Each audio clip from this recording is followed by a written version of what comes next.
She probed the wall. Her fingers brushed against a wooden ledge, then paper pulled tight over a bamboo frame. Matches rested next to the lamp. She struck one and lit the cotton wick, illuminating the room in a soft glow. The scent of rapeseed oil crept through the air. When her eyes refocused, she saw that the man was dressed in hakama pants and a surcoat, samurai garb, the uniform of the military elite. "Gods and goddesses," he said, mouth lifting into a sneer. "I thought you were one of them. Why, you're no taller than a sapling. What happened, little girl? Did you lose your mummy?" Mari regretted her paltry effort to comfort him. That's what you get for being nice.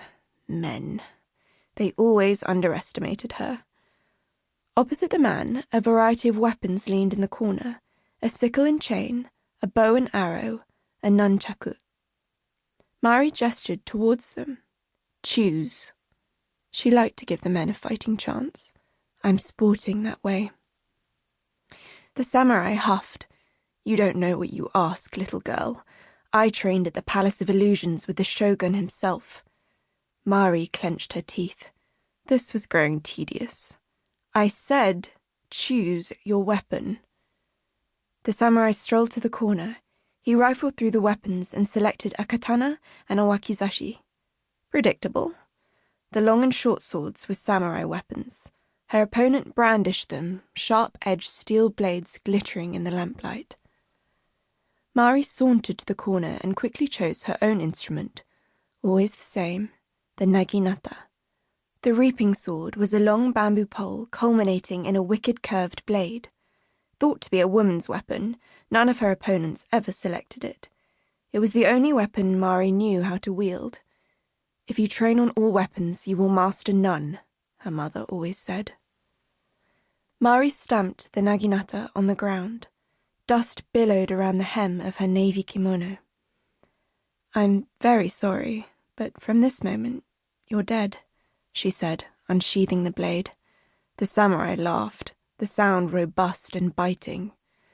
Mari cut his chortle short. She dipped into a crouch, letting the pole end of the naginata swing out in an arc, clipping the back of the samurai's knees. He collapsed with a loud thud. Mari winced. The big ones always fall the hardest. "That was a mistake," he said, clambering to his feet. He crossed the swords in front of him, a dangerous glint in his eye.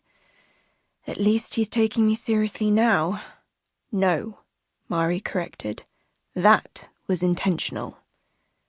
The samurai rushed her, and she followed suit. The blade end of her naginata clashed against his big sword. Sparks flew. The samurai jabbed with the smaller sword, and Mari dodged, a hair's breadth from being impaled. That was too close.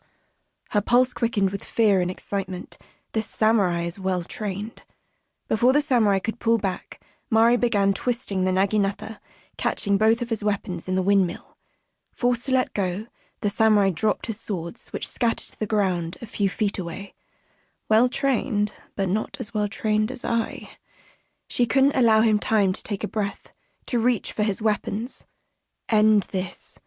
She snap-kicked, her right foot connecting with his abdomen. The samurai grunted and doubled over. He clutched his stomach as he tipped to the ground. She stood over him, breath ragged, victory sealed. Warmth radiated through her body.